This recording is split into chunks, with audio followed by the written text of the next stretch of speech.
Numerical 9 इस exercise का सबसे बड़ा न्यूमेरिकल है, लेकिन समझने तो बहुत आसान है। फार्मूला थोड़े से ज़्यादा यूज़ हो रहे हैं और इसकी स्टेटमेंट में भी एक गलती है। यहाँ पे बुक में 800 ग्राम लिखा हुआ था, लेकिन 8000 ग्राम है। An 8000 gram body vibrate simple harmonic motion with amplitude 0.3 metre. The restoring force is 60 newton. कि ये एक स्प्रिंग है जिसमें एक 8 केजी की बॉडी है। ये इसकी मीन पोजीशन है और ये उसकी डिस्प्लेसमेंट है, यहाँ से मीन पोजीशन से 0.3 मीटर के फासले पे। और जब यहाँ तक उसको खींच लिया है तो उसके अंदर रिस्टोरिंग फोर्स आ गई है, जिसको पोटेंशियल एनर्जी भी कहते हैं। तो वो कितनी है? 60 न्यूटन, जो कि इसको वापस अपनी मीन पोजीशन की तरफ ले जाने की कोशिश करेगी।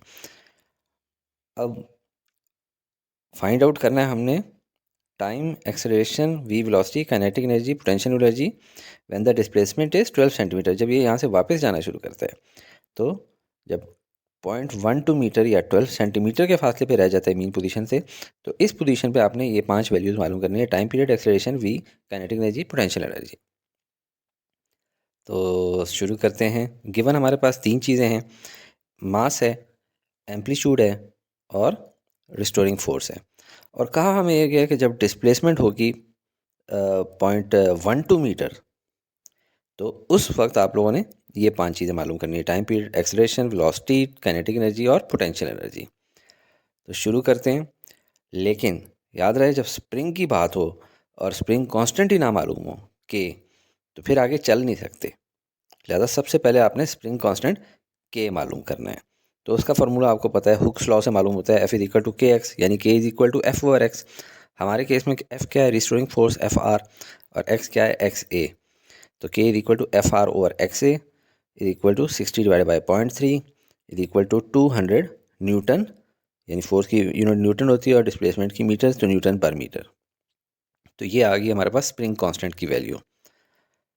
अब हम चलते हैं टाइम पीरियड की तरफ। स्प्रिंग का टाइम पीरियड जो है, मैंने लफ्ज़ आपको याद कराया था, टाइम, TIME। इसमें एम आ रहा होता है, लेता अंडर द रूट के अंदर ऊपर एम आएगा। T is equal to 2 pi under root M over के।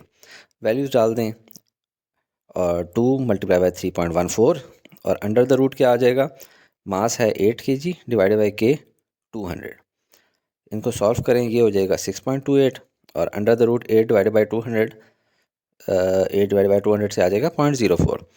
अब इसका स्क्वायर रूट लेंगे तो ये हो जाएगा 6.28 एज इट इज़, और अंडर द रूट 0.04 से 0.2 आ जाएगा। इन दोनों को मल्टीप्लाई करेंगे 1.256, राउंड फिगर में ले आएंगे 1.3 सेकेंड। तो ये हमारा पहला आंसर आ चुका है, टाइम पीरियड।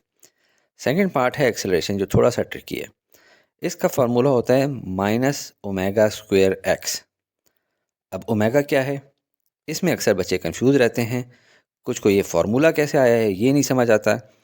इसलिए मैंने आपको एक लिंक डिस्क्रिप्शन में दे दी है, जो ऑलरेडी मैं एक वीडियो बना चुका हूँ कि एक्सेलरेशन किस तरह कैलकुलेट करते हैं सिंपल हार्मोनिक मोशन की इन स्ट्रेट लाइन।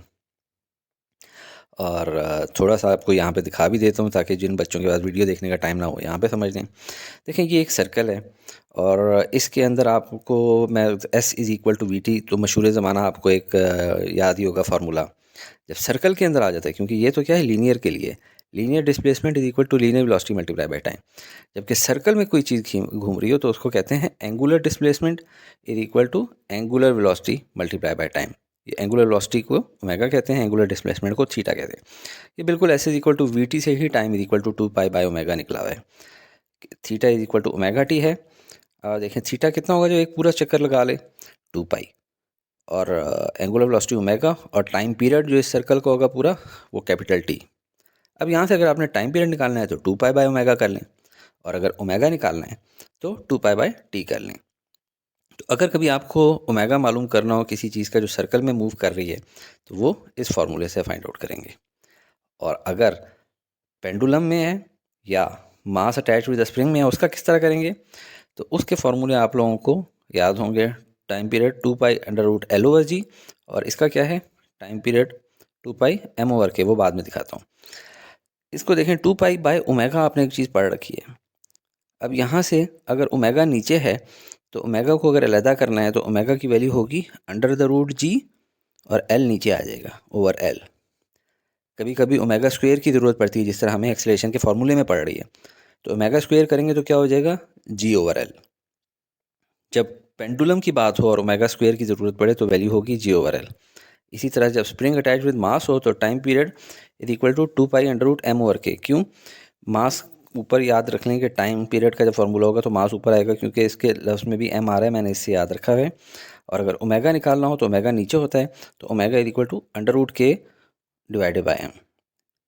और ओमेगा स्क्वायर निकालना हो तो k/m। यहाँ से हम वापस चलते हैं अपने फॉर्मूले वाली जगह, a is equal to minus omega square x. अब ओमेगा स्क्वायर की वैल्यू हमने क्या देखी है, k/m, तो माइनस k/m इंटू एक्स आ गया। अब इनकी वैल्यूज डाल देते हैं, यानी -200 डिवाइडेड बाई 8 इंटू एक्स की वैल्यू। एक्स की वैल्यू क्या है 0.12, क्योंकि यहाँ पे हम लोगों ने मालूम करनी है वेलोसिटी। अब इससे पहले जो देखो टाइम पीरियड वाले में तो हमें ज़रूरत ही नहीं पड़ी थी एक्स की कि ये है ये है। यहाँ पे आपने एहतियात करनी है कि minus omega square x displacement, जहाँ पे आपने मालूम करनी है वेलोसिटी या एक्सेलरेशन की वैल्यूज़। तो अब इसको सॉल्व करते हैं। 200 डिवाइडेड बाई 8 मल्टीप्लाई बाय 0.12 से आ जाता है -3 मीटर पर सेकेंड स्क्वायर। तो ये हमारे पास एक्सेलरेशन की भी वैल्यू आ गई। अब थर्ड वैल्यू वेलोसिटी की तरफ चलते हैं।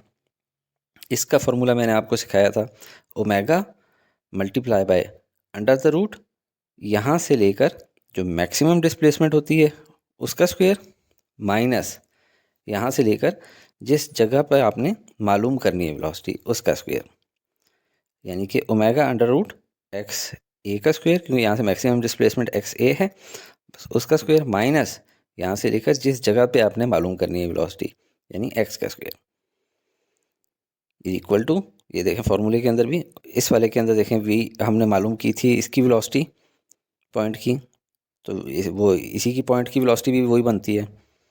तो वो बनती थी यहाँ से इस लोकेशन तक जो कि रेडियस बनता है, यानी कि under the root r square, minus इस पॉइंट से इस लोकेशन तक जो कि डिस्प्लेसमेंट एक्स बनती है। हमारे केस में क्या है, ओमेगा अंडर द रूट यहाँ से एक्स ए का स्क्वायर माइनस यहाँ से लेकर इस पॉइंट तक एक्स का स्क्वायर। ये सिर्फ याद कराने के लिए आपको थोड़ा डिटेल में समझा रहा हूँ।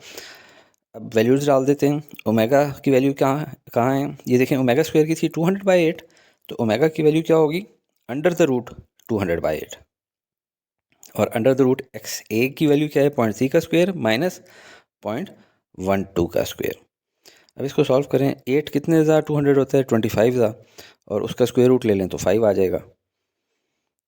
अंडर द रूट 0.3 का स्क्वायर माइनस 0.12 का स्क्वायर, इसको कैलकुलेटर से कर लेंगे तो वैल्यू आ जाएगी 0.2749। इन दोनों को मल्टीप्लाई करेंगे आंसर आ जाएगा 1.3745। राउंड ऑफ कर लेंगे तो वैल्यू आ जाएगी 1.4 मीटर पर सेकेंड। तो ये हमारे पास वेलोसिटी की वैल्यू आ जाती है इस पॉइंट पे जब डिस्प्लेसमेंट 0.12 मीटर है। अब स्क्रीन पे काफ़ी क्लटर बन चुका है, थोड़ी सी जगह खाली करते हैं। काइनेटिक एनर्जी मालूम करनी है, मशहूर ज़माना फार्मूला है ½ mv²। इसको हम सॉल्व करते हैं। हाफ़ का मतलब होता है 0.5, 0.5 हाफ़ है। m की वैल्यू हमारे पास गिवन है 8 kg, v हमने अभी निकाली है 1.4, लेकिन एक्यूरेसी हासिल करने के लिए हम लोग बाकायदा 4 significant figures after decimal use कर लेते हैं। 1.3745 होल स्क्वायर, 8 का हाफ़ कितना होता है 4, और 1.3745 का स्क्वायर लेंगे कैलकुलेटर से तो वैल्यू आ जाएगी 1.96। इन दोनों को मल्टीप्लाई करेंगे तो 7.6 जूल काइनेटिक एनर्जी है इस पॉइंट पे। पोटेंशियल एनर्जी निकालना बहुत ही आसान, इससे मिलता जुलता फार्मूला है, ½ kx²। इसमें वैल्यूज डालते हैं। हाफ क्या होता है 0.5, k की वैल्यू हमने निकाली हुई है 200, और x जिस पॉइंट पे हम लोगों ने मैयर करना है वो है 0.12 का स्क्वायर।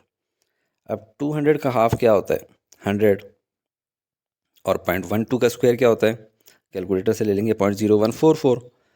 इन दोनों को मल्टीप्लाई किया तो आंसर आ जाता है 1.44 जूल। अगर आपको ये वीडियो पसंद आई है तो ज़रूर लाइक शेयर और सब्सक्राइब कर दीजिएगा। Thank you.